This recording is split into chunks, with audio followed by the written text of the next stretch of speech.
Boa tarde, Dr. João Carlos Abreu.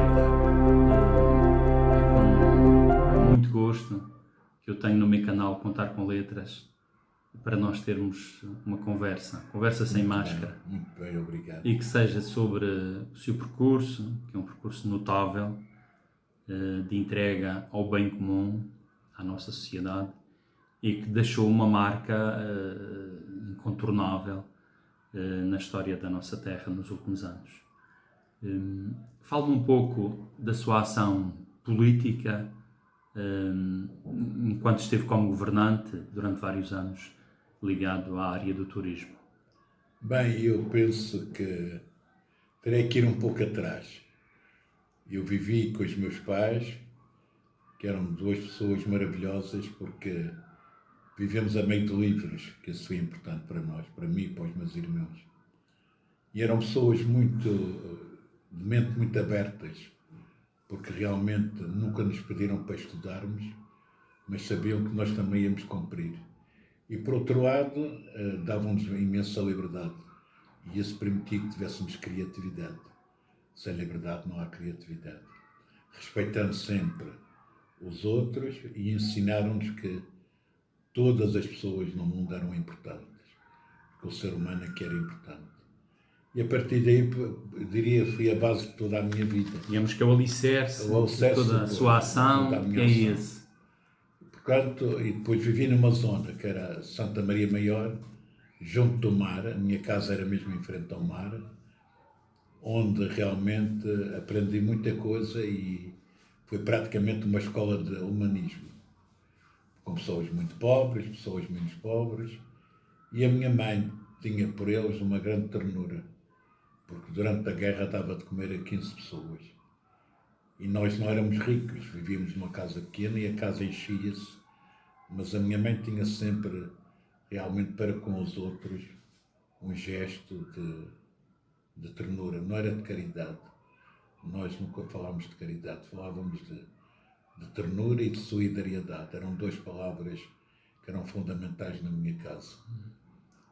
Porque a caridade é ter pena dos outros. Nós não tínhamos pena dos outros. E a caridade é humilhante, não é? Humilhante. E a minha mãe, quer dizer, tinha quase nos proibido de falar em caridade. Solidariedade, sim. Ternura para com os outros, sim. Compreensão ilimitada também, sim. Porque dizia-nos sempre, é preciso compreender para amar. E isso ficou-me depois, quando comecei a minha vida toda profissional. Comecei no jornalismo, depois passei para as agências de viagens, depois fui para a hotelaria, até que cheguei à política. O que me perguntou foi sobre a política. A política para mim foi sempre um meio para atingir um fim. E o fim era dignificar a cultura e o turismo. E parece-me que isso resultou na medida em que eu sabia que através deste meio poderia dar um grande contributo à Madeira. Sobretudo, fazer com que as pessoas fossem mais comunicativas, que as pessoas, através do turismo, fossem mais universais na sua forma de pensar e acreditassem nas suas capacidades. Porque a Madeira era muito tímida, era uma ilha dentro da ilha. Como dizia o poeta Down, ninguém pode ser uma ilha dentro da ilha. E eu pensava sempre, não, temos que fazer coisas cá fora, de rua, para que eles possam entrar, para que eles possam criar, e isso era fundamental, para que possam, inclusivamente, acreditar nas suas potencialidades. Todo o ser humano tem muita potencialidade. Não é por ser um ilhéu que não tem potencialidade. A ilha nunca foi limitativa. Eu acho que a ilha, antes pelo contrário, é muito mais universal que o continente. Temos o mar pela frente, a linha do horizonte. Uma ilha pode ser uma plataforma de circulação. Evidentemente, não há dúvida. Tanto para entrar como para sair, para circular, no fundo. É um ponto de passagem importante, no fundo. E um laboratório de iniciativas, porque a ilha é muito mais pequena, as pessoas são muito mais fáceis de se encontrar, de comunicar, de fazermos coisas. Foi o que aconteceu. E quando comecei pelo Carnaval. Mas não era, como eles diziam, que era uma questão política, não. Era a questão mais fácil para se poder atingir as outras iniciativas. Porque quando comecei a ver que o Carnaval era quase um fenómeno de ordem sociológica, e mais tarde vem aqui uns sociólogos austríacos e dizem, você afinal criou um fenómeno de ordem sociológica, porque pôs os pais, os avós, os tios, todos a trabalhar para o objetivo, que era o carnaval. E eles juntaram-se todos, trocaram impressões todas, cortaram aquela barreira das idades, o menino não pode estar na mesa porque não tem idade, não pode entrar nesta conversa, não. Ali cortou-se completamente. E cortaram-se as amarras, libertaram-se. Começaram a acreditar naquilo que eles eram capazes de fazer. Porque quando me diziam assim, mas você devia trazer uma pessoa de fora para coordenar, eu dizia sempre, não, porque eles são capazes e vão fazer. Com o tempo vão chegar lá. E evidentemente que isso era a grande base para podermos passar depois à festa da flor, passar ao encontro de bandas, passar à festa do vinho, tudo aquilo que ia acontecendo, com um grande número de pessoas juntas, que não era fácil naquela altura. Rir dentro de um restaurante era mau, falar alto era mau, tudo era mau. As mulheres participarem era mau, era tudo mau. terrível. Não havia nada bom. E então realmente... E quebrar essas barreiras foi o maior desafio. Claro, era o maior desafio, não era? E quebrámos-las, que era importante.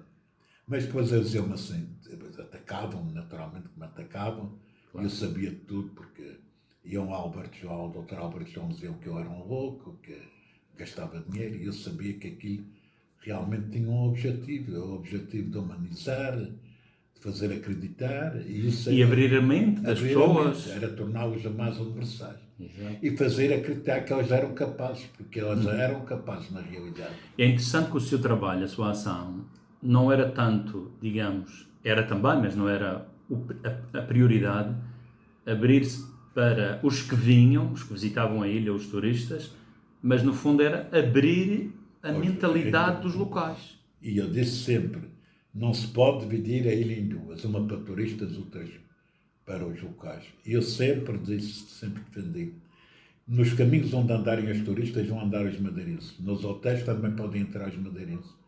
Portanto, eles ainda há uma ocasião que é importante, quando vêm estrangeiros que também querem participar no cortejo, e participam, porque era tudo normal. Esta abertura permitiu-me que eu fizesse outras iniciativas, realmente, porque foi fantástico, foi fantástico. Quando eu fui visitar com os sociólogos a casa dos grupos, eles ficaram espantados. Coziam à mão, homens que coziam, não tinham as costureiras como agora, isto evoluiu muito. Claro. Temos que ver que isto passaram. Nem havia as máquinas que há hoje. Sim, está cá há 50 anos atrás. A mentalidade era muito fechada e a gente sabia que era preciso levar anos. E eles, depois diziam-me assim, atacavam-me e diziam, bem, mas eles foram para a rua e não reagiram. E eu dizia, mas não reagiram, 50 mil pessoas estão na rua, a gente tinha a estatística naquela altura, não lembro quantos era, mas era mais de 50 mil pessoas, se vieram para as ruas, é porque queriam ver o carnaval e queriam ver se os madeirenses eram não capazes. E depois há aqui um aspecto, esta gente vinha para a rua antigamente para assistir a uma procissão, que é uma coisa de respeito e de religiosidade. Não pode mudar de repente de uma procissão para o samba, senão... Mas eles vão mudar e eles vão chegar lá. E realmente depois, mais tarde, verificou-se que eles também vinham com confeitos, com serpentinas, com chapéus, com exatamente. Traziam tudo. E deu-se essa mudança, realmente. Engraçado. Mas o problema que se põe depois é como fazer parar, porque havia mais gente a querer entrar no carnaval do que estava previsto. E não podia ser, tínhamos aqueles grupos todos. E eles foram de uma utilidade imensa, Eles entenderam, curiosamente, aquilo que mais me impressiona, é que cada grupo daqueles, eram dirigidos por senhoras, compreenderam, cada grupo compreendeu qual era o objetivo. Não era bem a diversão era um meio para atingir a liberdade do outro. Exatamente. E eles depois comunicavam uns com os outros, já falavam, já coziam, já tinham ideias, já me punham ideias, e eu dizia, bem, está lá. Agora vamos passar para a festa da flor. E quando o Albert João vai no carnaval, é porque dizia às vezes ao Dr. Albert João, não podemos estar como espectadores nas varandas, temos que ir para a rua também, temos que ir todos para a rua. E nisso ele foi fantástico. eu dou um grande contributo, também foi para a rua. Porque o facto de ser político não quer dizer que não se possa divertir. Claro. Se quisermos dar o exemplo, então vamos. Exatamente. E aí o fenómeno aí foi que as pessoas aderiram. E todos queriam ver onde decora o grupo que vinha o Alberto João. Depois vem a Festa da Flor. A Festa da Flor vem, porque eu vou à frente de bicicleta com outras pessoas. Era outra coisa, era uma festa de uma beleza fascinante, inebriante. Exato. As flores é sempre um Mas já encanto. vinha de trás a criatividade, porque eram os Sim. mesmos grupos. Já tinha a escola feita. Já tinha a escola feita, vinha de Exatamente. trás. É interessante, eu acho curioso a sua lucidez em ver que isto tinha que começar era por esta ponta, para chegarmos àquela. Sim, pode-se dizer às vezes, por exemplo, quando eu vou para a Cidade Velha, repare, para A Zona a Velha. Zona Velha da cidade, que eu é que pus o nome de Zona Velha, que aquilo é a parte antiga. Exatamente. Vou para lá e digo, vamos começar pela parte errada. Vamos começar pelos restaurantes, vão chamar a atenção para a parte social. Porque eu deveria ter começado, era para a parte social, mas não era possível entrar aí, não era. Só era possível eu abrir um restaurante, cantava mal, felizmente, e servir à mesa, que era para chamar a atenção da parte degradada socialmente, humana e urbanisticamente. Exato. E que realmente vou cantar, e vão os jornalistas, vêm jornalistas franceses, italianos, vêm todos, vão os políticos todos lá, vai o Sá Carneiro, vai a Amália Rodrigues, vai essa gente toda, e todos tiveram que ouvir cantar mal.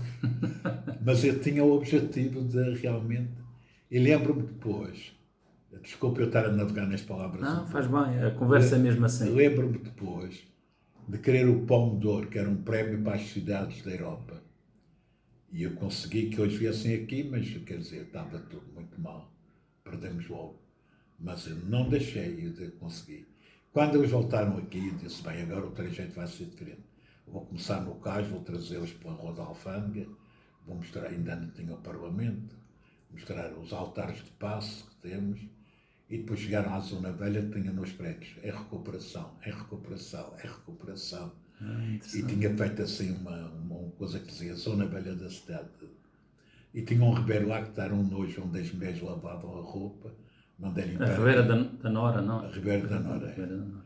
E eu, onde elas lavavam a roupa, mandei limpar aquilo tudo, muito bem. E depois eles aí deram o prémio, deram o Palme de Ouro. Mas porque dizia, está em recuperação, está em recuperação. Foi interessante essa parte. Exatamente, é. Isto agora voltando atrás. E tínhamos, portanto, a Festa da Flor tinha que ser qualquer coisa. Porque o Ateneu fazia a Festa da Rosa. E mais tarde a Festa da Flor mudou de nome. Mas era uma exposição dentro do Ateneu. Para se fazer um cartaz internacional, não podia ser.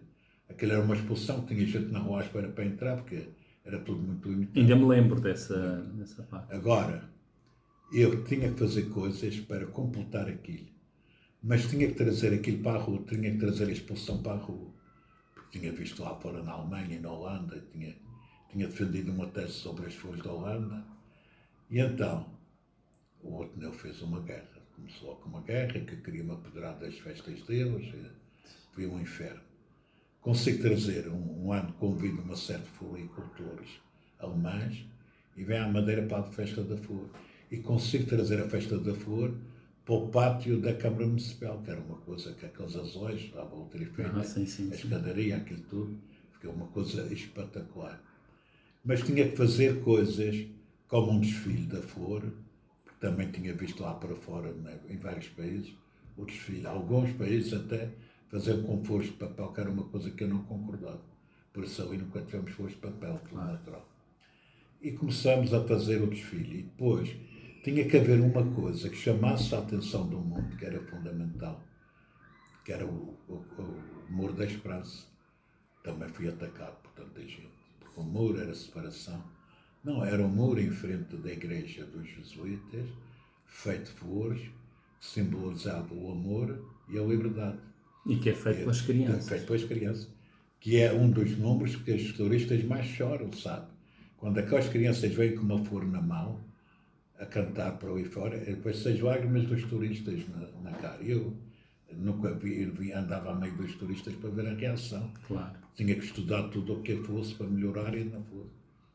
fizemos isso. E era um grito, no fundo, de defesa dos muros. Um mundo sem muros, só com liberdade. E, portanto, No fundo, a haver muros que fossem de flores, fossem flores, que era muito melhor. não de tijolos. Então havia umas senhoras que entravam no meu escritório quase a me insultar porque tinham visto uma criança roubar flores no jardim. Eu disse, sabe, minha senhora, Ráfulas dizia que a honestidade era roubar 2 livros para dar aos pobres. Se eu fui roubar uma flor ao jardim, foi por um gesto muito bonito. É que não tinha porque era pobre e queria também pôr a sua rosa no muro. Eu acho que isto simboliza muito e quer dizer muito. Se Vossa Excelência tratava elas muito bem. Se Vossa Excelência não entende, olha, não é minha culpa, é sua culpa. Eu dizia, se ler os Irmãos Karamazov, eles dizem, o Dostoiévski diz, quando um público não nos entende, ajoelhemos e peçamos perdão porque fomos nós que não sabemos comunicar. Se não soube comunicar, eu lhe peço perdão. E ela foi pela porta fora. Desarmada. E outra foi lá e disse, mas sabes, foi os murchas, o senhor é um criminoso. E disse, minha senhora, no mundo tudo murcha. Murcha a senhora, o seu marido e eu. Tudo murcha. E de maneira que elas até hoje nunca mais me cumprimentaram. Mas realmente esta estava completado o quadro. E hoje é talvez o segundo, é mesmo o segundo cartaz turístico da Madeira. É verdade. Mas olha, um ano vou para Helsínquia e vejo numa monta coisas do Carnaval do mundo. E a determinada altura vejo o Carnaval da Madeira. Olha que e eu disse, engraçado. já estamos lá. Se a gente já chegou aqui, estamos lá. Estamos lá. Interessante. E depois vem a festa do vinho, que tínhamos que fazer. Ora, numa terra como esta, que não se celebrava o vinho, uma terra que é famosa pelo vinho, que o Duque de Clarence diz que quer morrer afogado num tonel de vinho Madeira. Não faltava vinho nem álcool. E depois, agora é que só depois é muito. E depois a América tinha celebrado a independência com o vinho da Madeira. Sim, havia aqui um historial extraordinário relacionado com o vinho, de facto era preciso relevar. Que era preciso celebrá-lo e exatamente. Lá fomos para a festa do vinho. Mas tínhamos que arranjar um programa que fosse atraente. Usamos as adegas da Madeira Wine, que tem muitos recantos lá. E em cada recanto era um quadro vivo com uma espécie de teatro. Fizemos teatro lá dentro. Havia 12 ou 14 lugares com teatro, a meio das pipas e tudo. E aquilo enchia até foi uma semana em que vinham até ao pé do Banco de Portugal entravam lá dentro, era grátis, não? E acabavam na adega em baixo, onde tem aquelas pinturas fantásticas do Max Romer, e ali cantavam o desafio, cantavam o fato, toda a gente ia cantar e bebiam vinho de graça. A Madeira Wine foi muito simpática nisso. Depois, anos mais tarde, deixamos de fazer lá porque aquilo ameaçava, o peso era tanto das pessoas que era muito perigoso realmente. Eu já tinha feito um museu e depois saíamos dali no sábado, íamos para o estreito pesar as uvas. Então os turistas iam em autocarros e os madeirenses nisso foram fantásticos porque ajudavam a cantar e a bailar até ficarem exaustos. Apanhavam as uvas numa quinta lá em baixo, que era do Vega France, traziam os cestos às costas, fazíamos uma romaria e vínhamos para o lagar e ali pesávamos as uvas. E eu entrava também nesse jogo e cantava e bailava e gritava e depois falava com os turistas. E assim, todos os anos, fosse fazendo um cartaz outra vez da festa do vinho. Depois tivemos que sair da Madeira Wine, por as razões que expliquei depois. Passamos a fazer coisas na rua, teatro na rua. Já não tinha o mesmo efeito, mas de qualquer maneira, desde que juntasse gente era importante. Exatamente. E depois era um encontro de bandas também, que era outra coisa. Não era fácil pôr as bandas todas a tocar. Sobretudo porque há uma rivalidade entre elas muito grande. Mas essa parte foi muito difícil, mas depois conseguimos. E então, deslocámos para a Ribeira Brava. Havia outro aspecto, que eram as festas do fim do ano, que era só fogo e meia dúzia de lâmpadas. Eu chego e digo, não pode ser, isto já é cartaz, mas temos que reforçá-lo. E então, mais fogo, mais postos de fogo, mais luzes a subir as encostas, mais coisas na rua, folclore na rua. Depois aquelas férias que se faz tudo, que no fundo era o espírito de Natal e do fim do ano do madeirense. Quando eu dizia, mas devia de acabar com aquela feira que está ali no ar da restauração, agora estava a meio das placas. Eu digo, não, porque esse é o que eles não têm lá fora. Claro. Quem viaja, não há nada igual àquilo. Fazer sopa de trigo ali, fazer tudo. E O fazer bolo do aquele passeio coco, com o bolo do caco, com tudo. Bem, isso é realmente uma grande alteração, porque é diferente. Exato. A gente não tem capacidade para fazer coisas tão boas quanto eles fazem lá fora. Mas temos a capacidade para fazer coisas diferentes do que eles fazem lá fora. Exatamente. E isso é que é o grande cartaz. E no fundo são as nossas coisas. As nossas coisas. Era, no fundo, trazer ao Funchal alguma das tradições. E isso aconteceu. E hoje também a festa de Natal é uma coisa completamente diferente. Mas eu tinha sido, no tempo da ditadura, secretário de uma comissão de festas. Então esse espírito festeiro já vem então dessa... E vem também da minha mãe. Porque da sua mãe. A minha mãe fez cinema mudo. Interessante. E mais tarde vai aos carnavais todos, com um grupo de amigas, e divertiam-se muito. E no fundo, esta parte que também tinha ficado da minha mãe um pouco, e também de ter sido secretário, natural. Mas aí tudo era difícil, não havia dinheiro, não havia nada, era tudo muito pouco, era tudo... Não, depois quando eu entro, está claro. Mas é outra dinâmica. O Albertson diz-me, tens que dar uma dinâmica grande nisto tudo. Exato. Está claro. Eu estava aí um pouco defendido por ele, não era? Claro. Os ataques, não foram poucos os ataques, as cartas anónimas, isso tudo, choveram dentro do meu escritório por causa... Depois, realmente, era o festival. No mês de junho não havia nada, tínhamos que arranjar alguma coisa. Então, arranjei o Festival do Atlântico, que era uma coisa... E pensámos, mas o que vamos fazer? Eu disse, um concurso pirotécnico é a única coisa que se pode fazer. E assim nasce o Festival do Atlântico, e agora tem países a entrar na corrida. E isso é que é interessante, realmente, cada país concorre, uns ganham, outros perdem. E depois havia a outra parte da cultura, que era fundamental. Porque não se podia pensar em turismo e não ter cultura. Porque a cultura é realmente... O turismo pode ser um complemento ou vice-versa da cultura e podem se comportar um ao outro. É por isso que havia a Secretaria de Turismo e Cultura. Exato. Há uma das coisas que era fundamental fazer, que agora está moribundo, era o Centro de Estudo de História do Atlântico. Chamo o professor Teodoro de Matos, falo com ele disse, não, uma ideia boa. Depois chamo o professor Luís Albuquerque, que era um grande matemático, mas era um homem da história também. Ele vem presidir. Quando o Luís Albuquerque vai embora, vem o professor João Serrão. Quando o professor João Serrão foi embora, veio o Pereira da Costa. Depois veio o Alberto Vieira, no final. Ora, disse que está moribundo. Porquê é que está assim nessa situação? Ficou numa divisão. Ficou órfão? Ficou órfão. Não, ficou numa divisão para lá, não. Está a ver, o Centro de História do Atlântico era um baluarte da nossa autonomia. Vieram aqui os grandes historiadores, nós fomos lá fora fazer também congressos, vinham aqui, fazíamos muitos congressos. Bem, agora está submetido à direção do Arquivo Regional. Ora, isto tem que ter, para ser o baluarte da autonomia, não pode ser uma divisão. Pois. Tem que ser uma coisa que tenha... E não faz muito sentido ser uma coisa de arquivo. Não faz. Tinha que ser uma coisa mais de futuro, quer dizer... E ainda bem que entendeu imediatamente. Exato. Não faz nenhum sentido. Não faz sentido. Bem, mas isso são políticas que seguiram. Pois. Não. Eu queria, tendo em conta este historial tão interessante e muitas coisas de animação que a Madeira tem, ainda se mantém tudo da sua alçada, como é que se vê um homem feliz, realizado? Sabe, a felicidade vem dentro de nós. Cada um de nós inventa a felicidade. Às vezes, é um artigo que eu escrevi agora, numa aula, uma aluna disse, mas eu não sou feliz porque não sou rica, não tem nada a ver com o dinheiro. A outra disse, não sou feliz porque não tenho fama das estrelas de cinema, não tem nada a ver com a felicidade não está na abundância. Não está, nem na beleza, nem no dinheiro, nem na deficiência, cada um pode ser. Eu vi gente paraplégica que era felicíssima, porque vem dentro de nós, está dentro de nós e nós podemos ser felizes.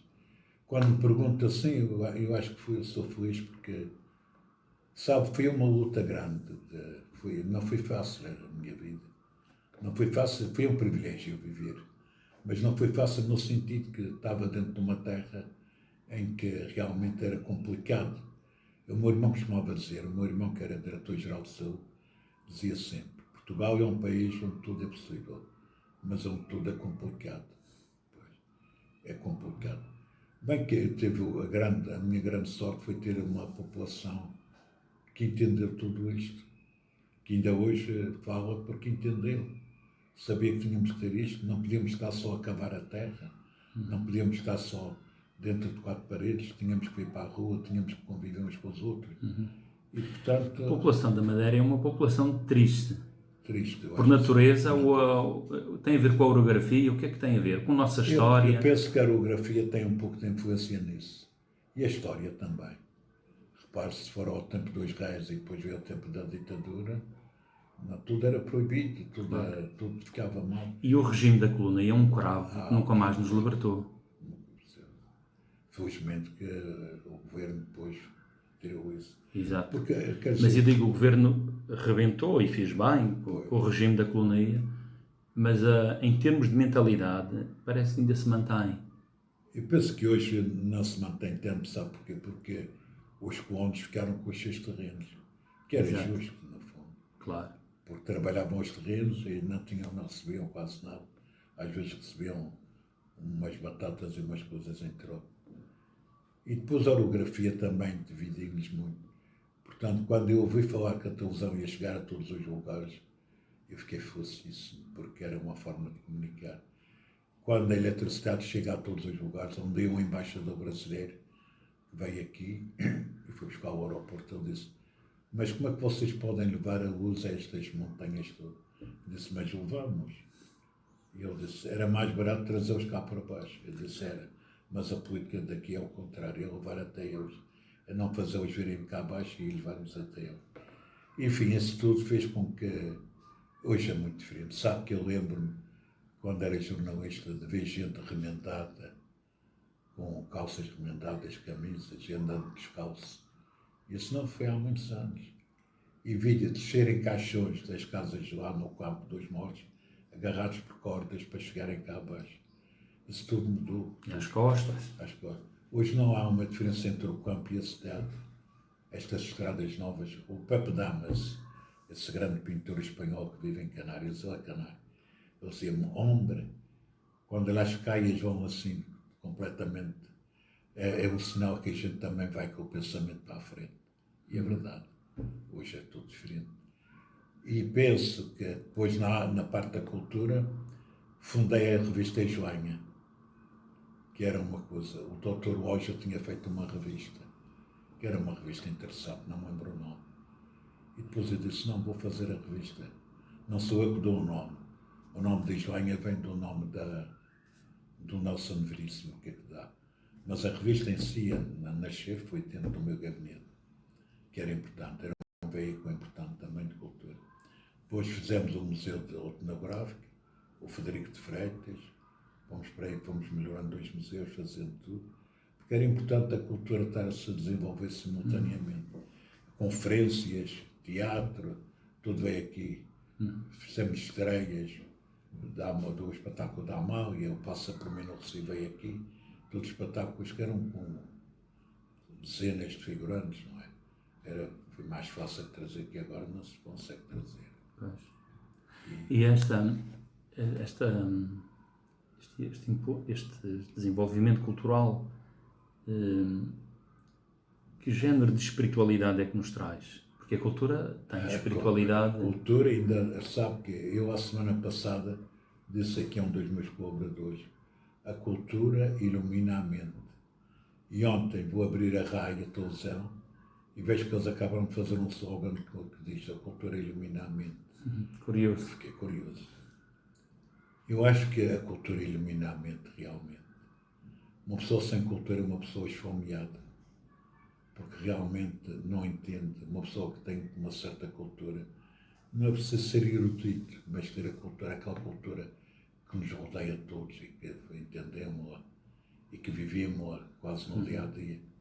Tem uma certa espiritualidade porque, no fundo, tudo o que é espírito valoriza-se. E nós, com a cultura, valorizamos-nos e dignificamos e exaltamos-nos. E humanizamos. Porque quando veio a máquina, na era da Revolução Industrial, quando aparece a máquina, aparecem depois as relações públicas, que nascem de um incidente que é um comboio que passava numa determinada estação de uma cidade americana, deixou de passar, e quando vão para comunicar ao presidente da companhia que o povo está revoltado, ele diz: o povo que vá para o inferno. E aí nascem as relações públicas. E depois os franceses foram atrás dos americanos, queriam fazer umas relações públicas que já eram necessárias fazer outras relações públicas. E há um Deus que diz: é preciso ter cuidado, que eu saiba, o homem faz a máquina, mas nunca uma máquina pariu um homem. E era verdade. E, portanto, humanizar através da cultura as pessoas, com conhecimentos. Repare, não é necessário uma pessoa ir ao museu e ser um erudito da técnica. É necessário uma pessoa ir ao museu e entender aquele quadro. Pode ter até um entendimento diferente do meu, mas vai viajando no quadro até encontrar razões da sua própria razão de estar em frente daquele quadro. E é só assim que se compreende as milhares de pessoas que andam nos museus do mundo. Claro. Se todos soubessem da técnica, da pintura e tudo, era uma coisa que não tinham. Eu vi nos museus muito em Espanha, isso acontece muito, e na Itália e na França, crianças com 5, 6 anos sentados no chão dos museus e ter alguém a explicar-lhes. É verdade. Isto é uma coisa fantástica, sabe? Porque no fundo eu olho para este quadro e eu descubro que este quadro é aquilo que é, mas aquilo que eu também quero inventar um pouco. Claro. Há uma história há a própria história do quadro e depois há a minha história. A sua história que eventualmente se interliga com o quadro, e com a mensagem que ele lhe transmite para a vida. Justamente. E isso é espiritualidade. Isso é espiritualidade, não há dúvida. Também. Como é que se sente nesta fase da sua vida? Tenho 86 anos. Tenho a cabeça ótima. Excelente. O corpo nem sempre. Às vezes há um certo conflito entre o físico e a mente. Mas a mente supera sempre. É uma coisa interessante. Como é que lida com essa dimensão de sofrimento que o corpo lhe oferece? Penso que tudo é natural, que isto vai. Quer dizer, somos uma espécie de uma máquina que um dia tinha que cansar a máquina. Parece, sabe, já teve um cancro, já foi operado ao coração, teve um AVC, isso tudo. Ensinou muita coisa na vida. Não se sente revoltado? Não, nunca, jamais. Pelo contrário, agradecido. Pelo contrário, agradecido. É um privilégio ter vivido. Quando chego a esta altura da caminhada, penso que é um privilégio. Continuo a escrever, continuo a pensar, continuo a dizer durante a noite, quando não estou dormindo, continuo a dizer poesia. A minha, dos outros. É um poeta, porque tem vários livros publicados, e toda esta história que nos conta e que nos deixa é a poesia autêntica. É a poesia, tudo. Pensa na morte. Penso na morte. Sabe, isso foi um místico, muito mais místico que eu sou agora. Penso na morte e penso que há outro lugar onde a gente vai. Pode não haver nada, mas é bom a gente pensar que... Esperemos que tenha festas. Eu espero. Se não sabe a anedota das festas do inferno, é porque foram para lá, houve uma grande festa, e no dia seguinte chegaram ao céu, não tinham lugar, quando voltaram, afinal estava tudo mal, havia fogo, havia tudo. Mas eu penso na morte, naturalmente. Quando estamos mais próximos do fim, melhor compreendemos as coisas e melhor entendemos-las. E melhor se pode discuti-las até. Penso depois, quer dizer, a minha irmã tem 91 anos, eu tenho 86, o meu irmão morreu há uns 4 anos. Quer dizer, penso nisto tudo, que no fundo, um destes dias não vou estar aqui. E pensa em Deus? Penso em Deus, muitas vezes. Antigamente pensava... É um homem de fé. Sou um homem de fé. Penso que não sei explicar o que é a fé. Tenho tentado... Charles Peguy diz que alguns têm fé, mas todos têm que ter esperança. Mas é verdade. Será que é isso? Eu acho que, quer dizer, tenho fé, não sei explicar a fé o que é, sei que tenho força, acredito. Quando vou à rua, às vezes necessito ter dentro de uma igreja, vou à Sé. Tem que haver um encontro entre mim e Deus, o Deus com quem eu falo, porque a gente repete sempre a palavra de Deus, não é? E depois penso que tudo tem um fim, quer dizer, que a gente não podia viver até aos 100 e tal anos, vamos viver agora, daqui a uns 20 anos, 30 anos, vai viver muita gente, já muita gente. Mas com mais de 100 anos, talvez. Já muita gente. Começa a aparecer muitos casos. Há regiões na Itália que já tem muita gente com mais de 100 anos. Mas se estão com a cabeça bem, está bem. Agora se não está, não vale a pena estar. E a morte pode ser uma libertação, de facto, da limitação do corpo, não é? Da limitação do corpo, é uma libertação. Mas ninguém quer morrer, todos. Mas não somos eternos, somos temporários. E como é que vê o mundo hoje? Vejo o mundo com uma grande preocupação. Primeiro vejo esta ganância do dinheiro, que é que está a destruir o mundo aos poucos. Querem mais. É que a questão da economia superou a espiritualidade das coisas. Esta ambição do dinheiro deu cabo do ambiente, deu cabo de tudo. Ainda outro dia estava a ver, numa região italiana, vão pôr uma estação voltada daqueles painéis solares. É uma coisa horrível. Mesmo em Portugal, no Alentejo também. É uma questão. Quer dizer, o problema aqui é que a gente não cuida do ambiente. Eu lembro-me que talvez há 45 anos, e fui convidado a ir ao Museu Canário fazer uma conferência sobre o ambiente. E dizia que se realmente o homem não cuidasse do ambiente, isto ia acabar realmente por ser destruído. Veja o que acontece com as florestas, o próprio Amazonas, que este louco deste Bolsonaro cortam as árvores e depois os incêndios, os glaciares que derretem, isto tudo. É uma preocupação. E depois a fome no mundo. A fome é uma coisa horrível. E a fome é uma realidade crónica. E veja que meia dúzia só tem o direito de viver com muito dinheiro. É engraçado que a gente pode dizer que sempre existiu, mas hoje é possível acabar com a fome. Hoje é possível acabar com a fome. Que é um dado que muitas vezes se esquece. Era muito fácil. A sobra dos ricos dava para matar a fome de muita gente. Exatamente. Apesar de que hoje há uma grande solidariedade, que é uma coisa que... Mas isso deve-se um pouco às televisões, que são muito solidárias. Se reparar mesmo, na Itália, vejo muito a Itália, quando eles fazem uma campanha, dão logo, atingem milhões, ou para construir hospitais ou escolas, isso tudo. Aliás, há uma cena muito... O Dalai Lama, quando vai visitar a Rainha-Mãe da Inglaterra, ela diz: hoje, se houvesse a televisão no tempo do Hitler e do Stalin, talvez fosse tudo diferente. A tirania não seria tão grande. As televisões têm inconvenientes, mas têm inconvenientes. Hoje, através das televisões, o povo é mais solidário. E é verdade, isso é verdade. E muitos problemas que se resolvem depois de serem denunciados pela comunicação social. Está claro. Tem a parte educativa e a parte Se não fosse isso, nunca eram resolvidos. Não eram, não. Por exemplo, nós tínhamos sabido na altura do Hitler e do Stalin o que é que eles tinham. Exatamente. Eles mataram milhões. Pois. E curiosamente o Stalin matou muito mais que o Hitler, que é uma coisa. É por isso que o Khrushchev, quando vai a seguir ao Stalin, vai falar mal dele, põe aquilo tudo a nu, por isso ele foi posto na rua. Nem no cemitério dos presidentes só está enterrado. Acha que o mundo precisa de pão, mas também precisa de poesia. Poesia. O que é para si Pão, a poesia? amor e poesia. E sabedoria. Sabedoria. No fundo, aliás, o Edgar Morin tem um livro de exatamente. Fala da paz, fala do amor, da poesia, e da sabedoria. Da sabedoria. E como é que vê a poesia na sua... Vejo que a poesia, que temos que, quer dizer, as coisas têm que ter uma certa carga poética. Senão, não se descobre a beleza das coisas.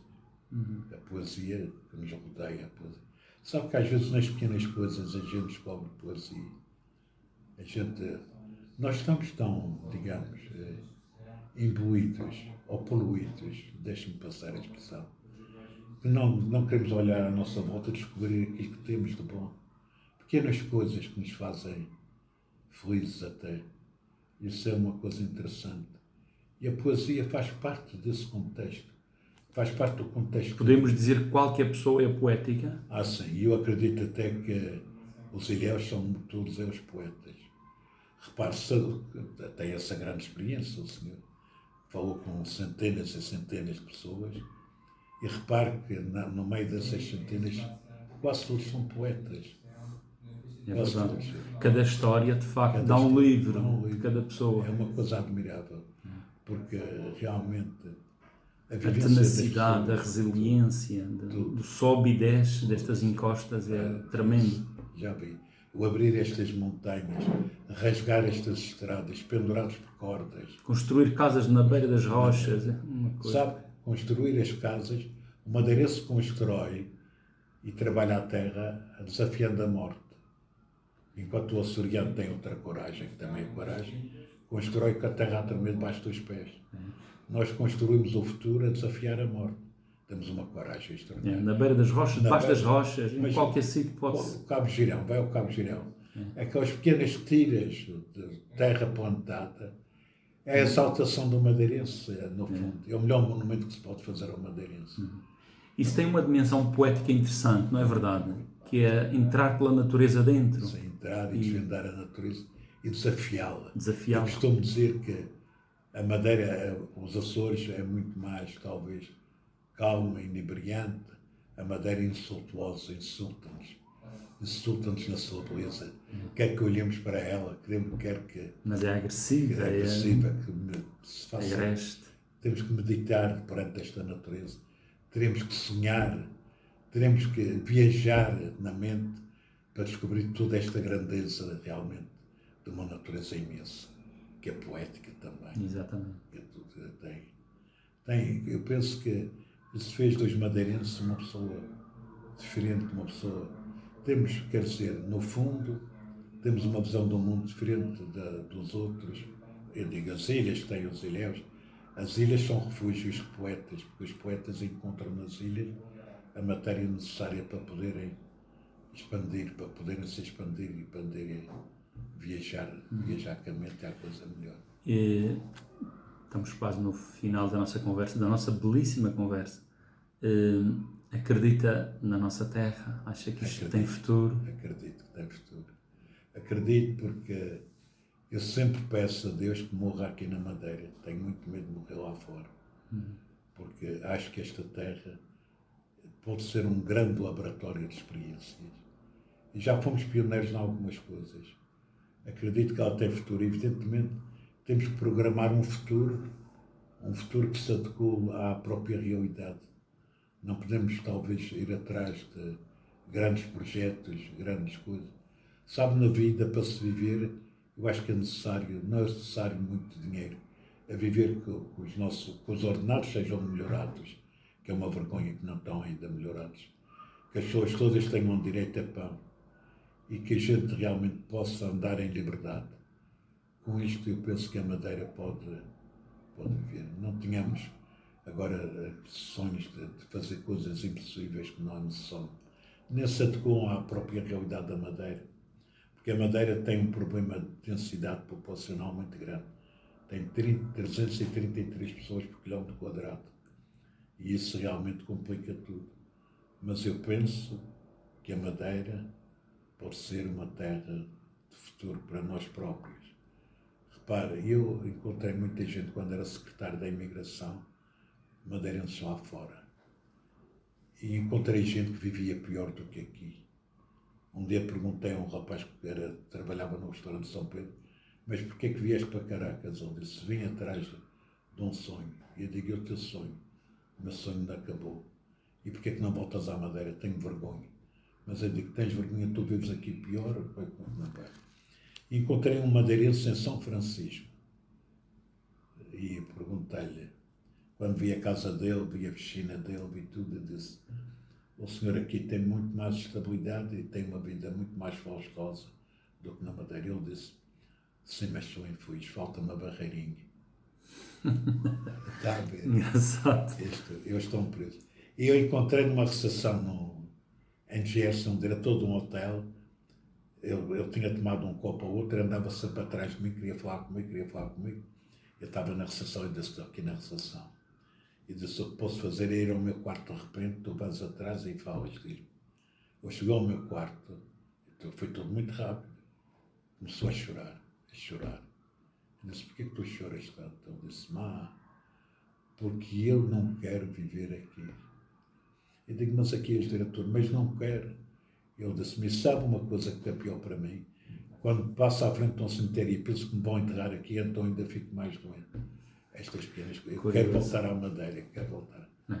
O Ilhéu gosta de sair, mas tem um apego muito grande à sua ilha. Muito grande. Sabe, a história do Ilhéu é fantástica. Sim. O Ilhéu que se mete nas baleeiras dos barcos para fugir, vive ali a bordo da baleeira uns dias, e depois é preso e depois volta, mas depois tenta-se fugir outra vez.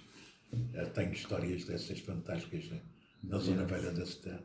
Eles fugiam nas baleeiras, esse espírito de aventura.